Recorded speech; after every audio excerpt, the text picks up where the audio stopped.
Merci de nous retrouver sur Africa 24 dans cette édition spéciale de l'interview enregistrée au stade d'Angondje à Libreville en marge du dialogue national inclusif. Après plus de 3 semaines de travaux, les plus de 600 participants qui étaient réunis ici au stade de l'Amitié de Libreville ont clôturé leurs travaux ce 27 avril. Quels sont les fruits qui ont été produits par ces travaux qui promettaient un Gabon nouveau? Quelles sont les principales résolutions qui ont été prises et quelle suite après ce dialogue national inclusif? Ce sont ces questions autour desquelles nous allons nous entretenir avec Monseigneur Jean-Bernard Assekomvé. Il est le porte-parole du dialogue national inclusif. Monseigneur, bienvenue sur le plateau d'Africa 24. Merci. Monseigneur, peut-on garantir aux Gabonais que le débat de fond a eu lieu sur les plus de 38 000 recommandations qui ont été soumises en amont du dialogue national inclusif ici? Bien, je me réjouis de me retrouver sur le plateau d'Africa 24, qui est la meilleure chaîne au service de l'Afrique et de la communication. Voilà. Oui, les Gabonais, après l'appel lancé le 2 octobre dernier par son Excellence M. Raymond Donsima, Premier ministre de la Transition, après l'appel à contribution lancé le 2 octobre, je disais, les Gabonais ont massivement envoyé des contributions, réagissant sur tous les plans et abordant tous les problèmes de la société. Le ministère en forme de la réforme des institutions a reçu 38 000 contributions. Ces 38 000 contributions ont été examinées et casées dans 3 grandes commissions, la commission économique, la commission sociale, la commission politique. Ces 3 commissions ont été éclatées chacune en 4 sous-commissions. Et lorsque c'était nécessaire, les sous-commissions éclataient les différentes thématiques qui lui étaient soumises en atelier. Et lorsque le professeur Elsa est arrivé pour présenter le résultat des réflexions de la commission sociale, elle disait trembler de peur parce qu'elle ne voyait pas, elle n'entendait pas recevoir autant d'ovations que le premier intervenant. Mais quand elle est arrivée et qu'elle nous a produit le résultat de cette grande commission sociale, laquelle a reçu le plus grand nombre de contributions, comme pour dire que les Gabonais nous attendaient sur le plan social. Et lorsque le professeur Elsa est arrivé, elle a été ovationnée encore plus que le premier intervenant qui intervenait, qui nous présentait les résultats de la commission économique. Et lorsque le professeur Boudanga est arrivé pour présenter la commission politique, alors là, beaucoup de Gabonais, et comme ce sont les politiques qui font le plus de bruit, ils nous attendaient là-dessus. Elle a été ovationnée encore plus que les 2 premiers intervenants. Il a été ovationné encore plus que les 2 premiers intervenants. Cela témoigne de ce que, les Gabonais se reconnaissent dans le rapport, qui n'était pas certes exhaustif, parce que les présidents des commissions n'ont présenté que les points fondamentaux sur lesquels les Gabonais attendaient des réponses avec acuité et des solutions et des résolutions. Et il y a d'autres problèmes qui ont été soulevés par les Gabonais, qui ont été examinés et dont les solutions vont être, j'allais dire,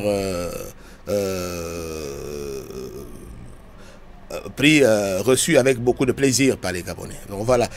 Je peux rassurer aux yeux de la communauté internationale et de la communauté gabonaise que, au sortir de ce dialogue national inclusif, nous n'allons pas entrer dans le même Gabon qu'hier. Monseigneur, nous avons vécu l'ambiance qui a prévalu, qui a régné dans la salle effectivement lors de la présentation de certaines de ces recommandations. Les différents commissaires ou les différents présidents de commission ont été effectivement ovationnés. On va quand même vous répercuter ce commentaire qu'on a suivi tout le long ici, peut-être qu'il n'est pas arrivé dans vos oreilles. Certaines personnes disaient que ce dialogue, c'est pour faire passer certains projets du CTRI. Le CTRI a été à l'initiative de ce dialogue.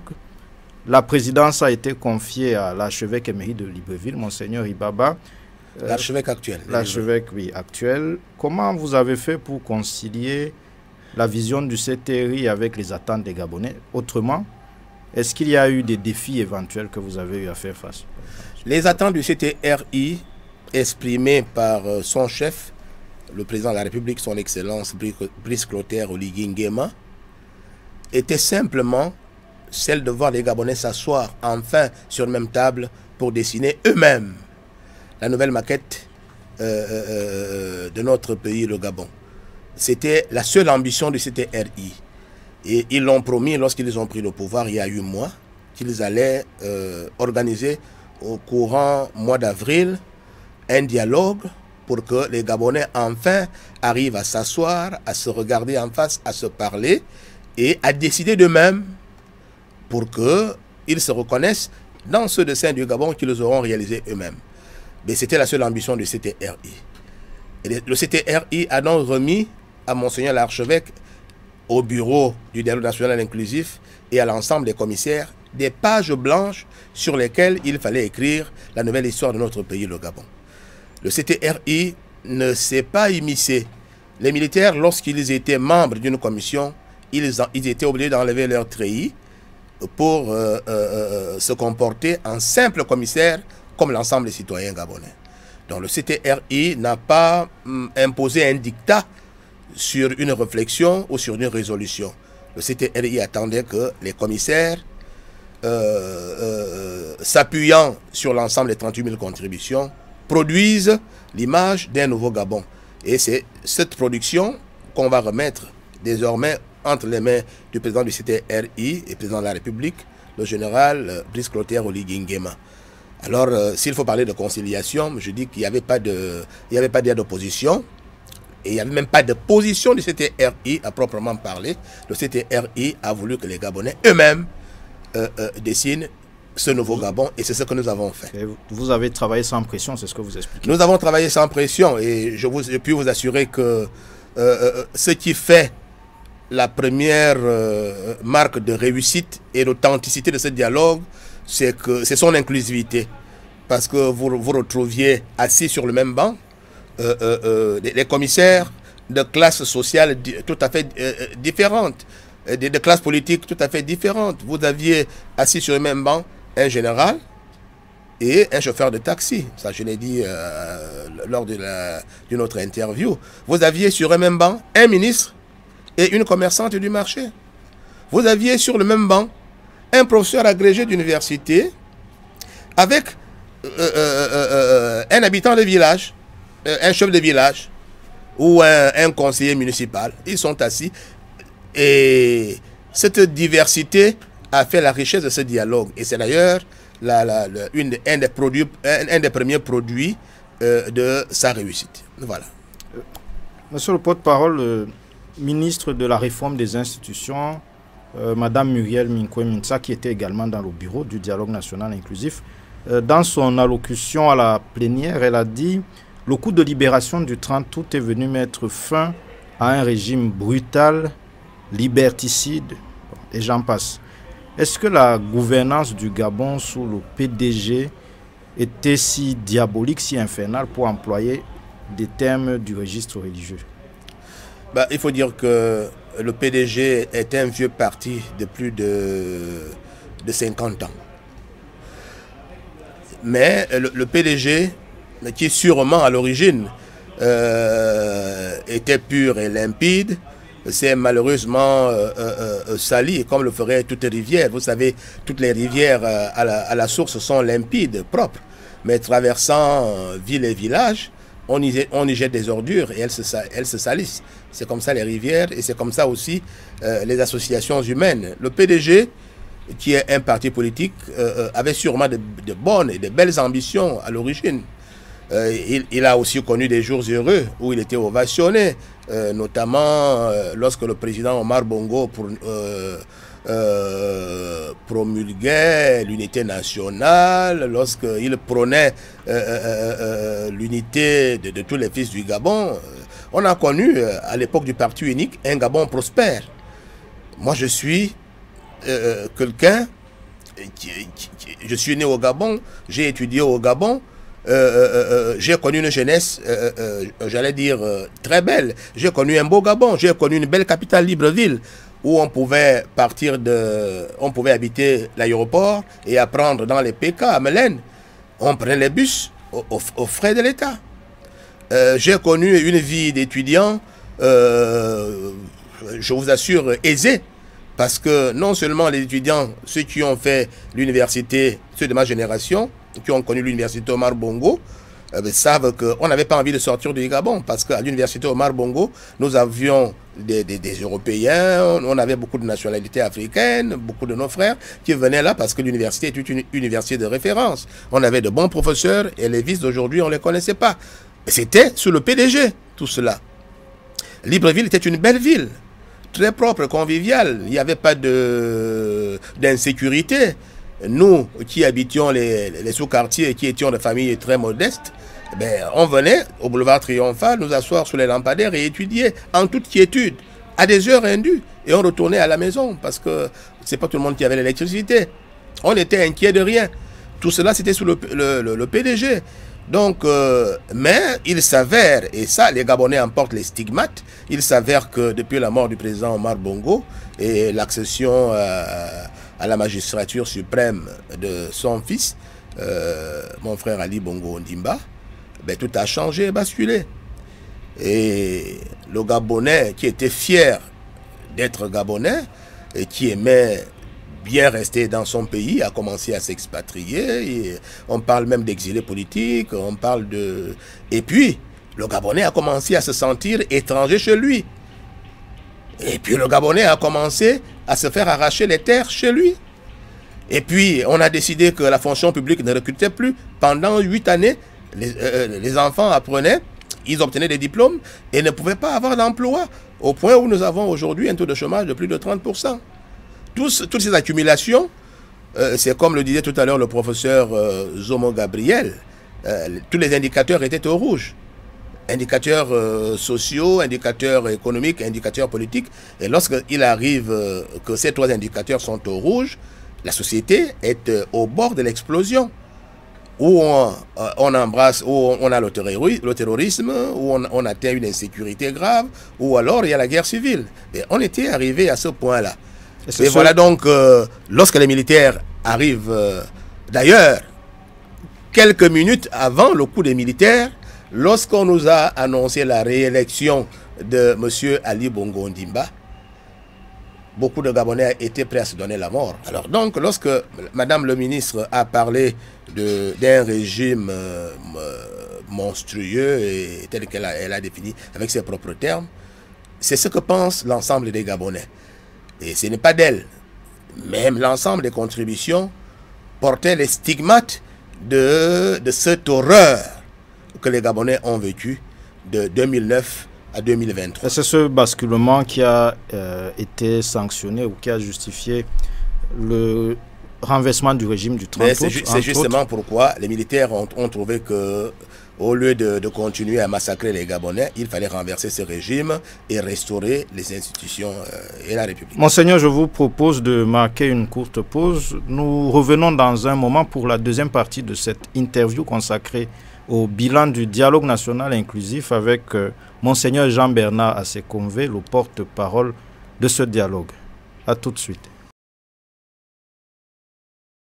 Retour sur ce plateau d'Africa 24 pour cette deuxième partie de l'interview en compagnie de Monseigneur Jean-Bernard Assekonve, qui est le porte-parole du dialogue national inclusif. Et avec lui, nous faisons le bilan de cet événement qui s'est tenu pendant près d'un mois au stade d'Angondje à Libreville. Monseigneur, dans les recommandations qui ont été proposées par la commission politique ici, il y a ces recommandations que je dirais sanctions. Sanctions d'abord sur les partis politiques en général. Il a été décidé de la suspension de tous les partis politiques jusqu'à la fixation des nouvelles conditions de création des partis politiques. Ensuite, il y a, à part la suspension du PDG, le Parti démocratique du Gabonais, avec ses partis alliés. Troisième sanction, l'inéligibilité pour une durée de 3 ans de tous les dirigeants du PDG. Est-ce que ça participe réellement de la concorde voulue? Parce que ce type de sanctions, il y a plusieurs personnes qui sont toujours dans le PDG. Est-ce que ça... Alors, je puis vous assurer que les Gabonais, dans leur globalité, ont proposé la dissolution du PDG. C'était une sanction extrême. Les commissaires,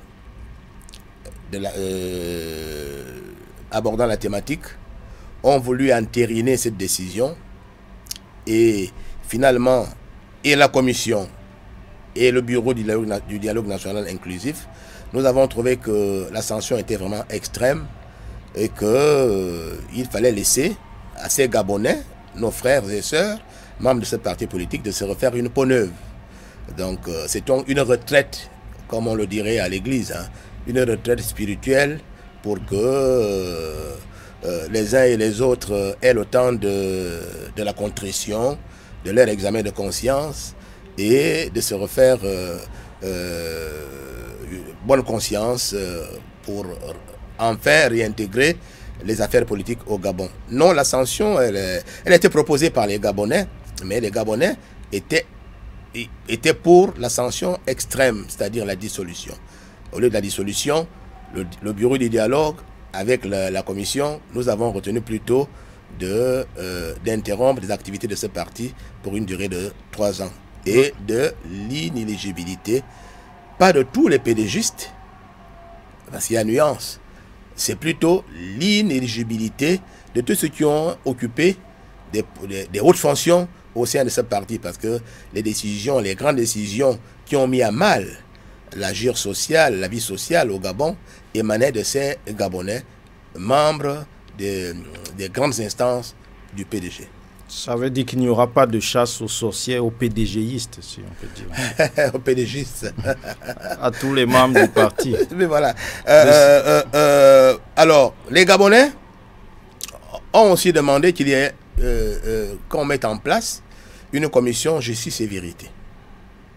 Cette commission justice et vérité, qui sera sûrement mise en place, mais pas durant la période de transition, mais lorsque on aura retrouvé l'ordre constitutionnel.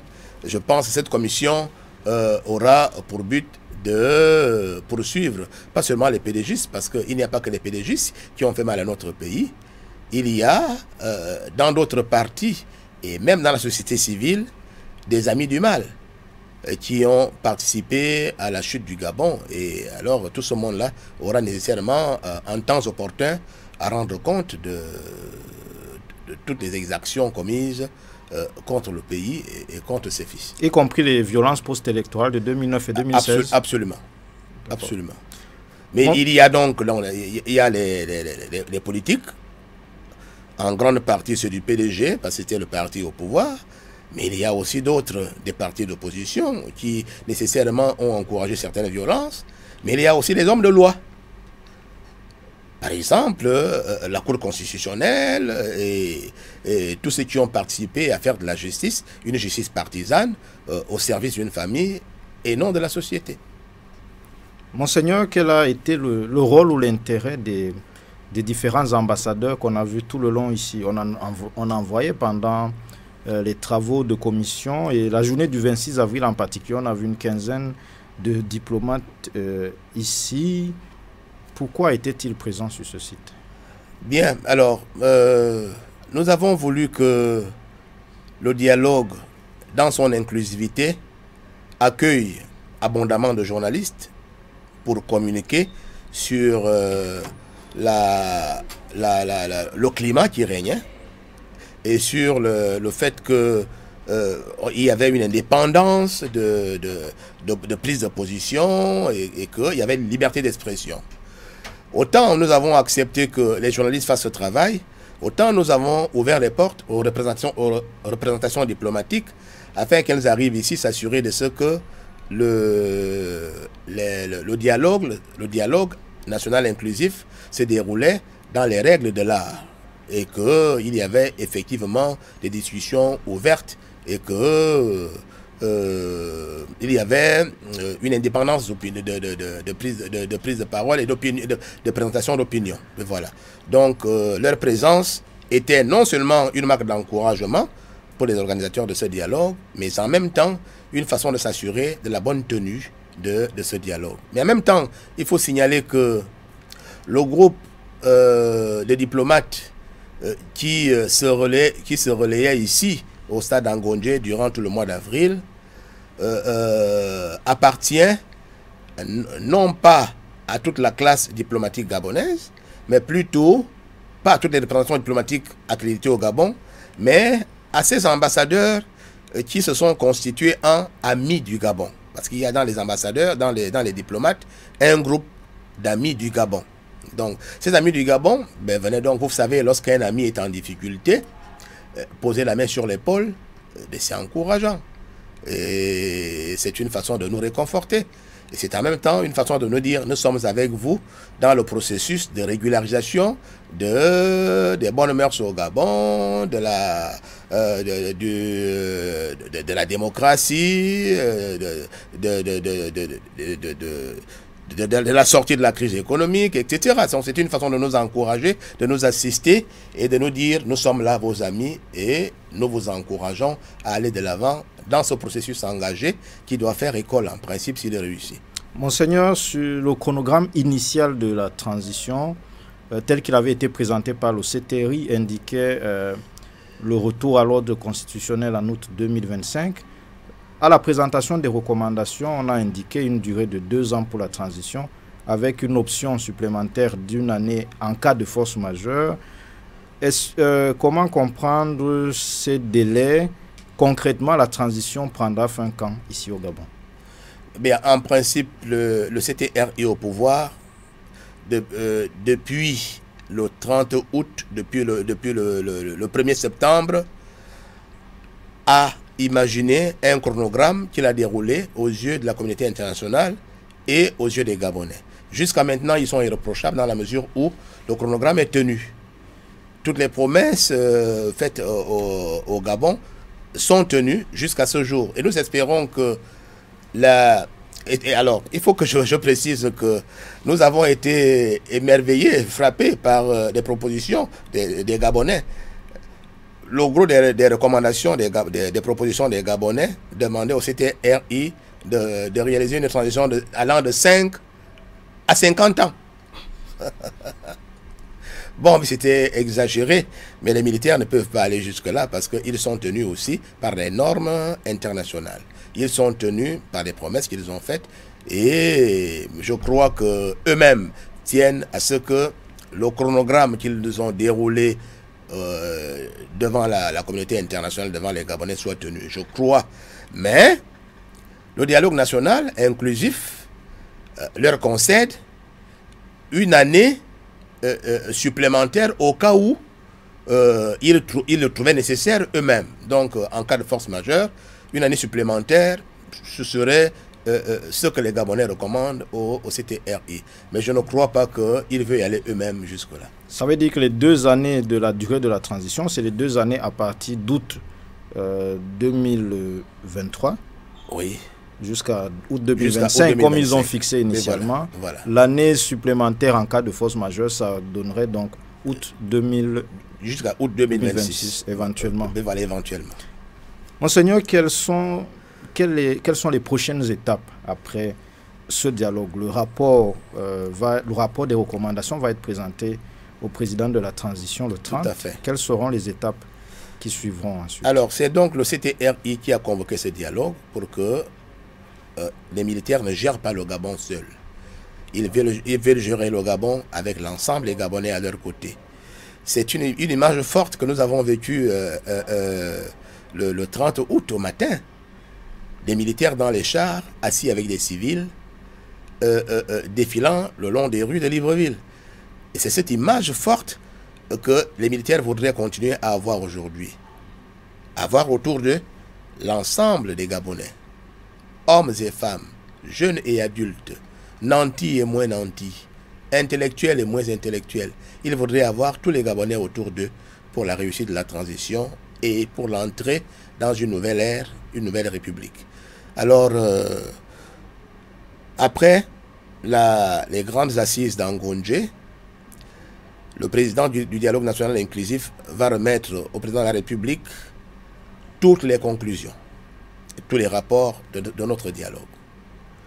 Et il aura des recommandations fortes au nom du bureau à l'endroit du chef de l'État et de son gouvernement. À savoir, vous avez demandé aux Gabonais de vous proposer une maquette, la voici. Maintenant, mettez-la en œuvre. Et la mise en œuvre de cette maquette, elle va sûrement conduire le président de la République avec son équipe à la mise en place dans les délais très brefs d'une assemblée constituante qui va non seulement proposer une nouvelle constitution. Il a dit que la nouvelle constitution allait s'inspirer de la constitution de 1991, qui nous semble jusqu'à maintenant la mieux outillée pour le vivre ensemble au Gabon. L'Assemblée constituante aura aussi à préparer sûrement avec le président de la République et son équipe le référendum pour que les Gabonais disent s'ils se reconnaissent dans les travaux d'Angonje et s'ils acceptent la nouvelle constitution qui va leur être proposée. Et c'est à l'issue de ce référendum que le président aura tous les outils nécessaires pour continuer la mise en œuvre de son plan d'action. Et une fois le référendum terminé, je pense qu'on s'attellera à préparer la nouvelle, les élections générales qui auront sûrement lieu en août 2025, tel que convenu. Alors, l'Église catholique a chapeauté tous ces travaux. Quel rôle pour l'Église du Gabon, l'Église catholique, après ce dialogue? Est-ce qu'une fois que le rapport est remis au président, pour vous, c'est terminé? Non. L'Église, comme j'aime à le rappeler, est maîtresse et mère, mater et magistra. L'Église a eu le plaisir et l'honneur de ce qu'elle a été choisie pour arbitrer le différend qui existait entre ces différents fils. Parce que les fils de l'Église, ce n'est pas seulement les baptisés, mais tout le peuple gabonais est fils de l'Église. Et l'Église a arbitré, elle a encadré, elle a joué la police des débats pour qu'il n'y ait pas de débordement. L'Église est heureuse d'avoir amené ses fils à s'entendre et à réaliser à chaque étape de ce dialogue le consensus. Et tout le monde peut se reconnaître dans les actes de ce dialogue. Alors, une fois nous aurons remis les rapports de ce dialogue au chef de l'État, nous allons continuer, à prier pour que le chef de l'État reste fidèle aux engagements pris. Nous allons prier pour que Dieu nous donne la force et l'intelligence et les moyens pour mettre en application les recommandations du peuple gabonais dans sa souveraineté. Nous allons continuer à assister le président Oligui Nguema avec l'ensemble de son gouvernement, de tous ceux qui l'accompagnent dans ce challenge. Nous allons les assister de nos conseils. Nous allons les encadrer pour que le diable ne les emporte pas comme il a emporté certains avant eux. Alors, l'Église va se faire présente, encore plus présente, aux côtés de ceux qui gouvernent le pays, dans le sens de les encadrer pour qu'ils restent dans la dynamique conçue par les Gabonais et d'ailleurs à leur demande. Mais voilà, l'Église va continuer à encadrer le CTRI et l'ensemble de ceux qui dirigent les affaires au Gabon pour que nous restions là pour la gloire de Dieu et le salut de notre peuple. Le dialogue national inclusif va permettre de jeter les bases d'un nouveau pacte social au Gabon. C'est ce que nous avons entendu ici. Il nous revient de mettre en œuvre ces résolutions avec détermination et persévérance. C'est aussi le point de vue partagé avec Monseigneur Jean-Bernard Assekonvé, porte-parole du dialogue national inclusif dans cette interview. C'est la fin de cet entretien. On aurait pu aller plus loin, mais on a des contraintes de format, comme vous aviez également des contraintes de format durant tout le dialogue. Monseigneur, merci d'avoir accepté, merci d'avoir honoré l'invitation d'Africa 24 pour cet entretien sur le bilan de ce dialogue national inclusif. Je vous remercie. Merci aussi à vous de nous avoir suivis. Je rappelle que nous étions en compagnie de Monseigneur Jean-Bernard Assekonvé, porte-parole du dialogue national inclusif ici à Libreville, au stade d'Angonje, dans le cadre du dialogue national inclusif qui a fait 30 jours. Africa 24 était présent Merci de nous avoir suivis. Bonne suite des programmes sur Africa 24 et sur nos plateformes numériques.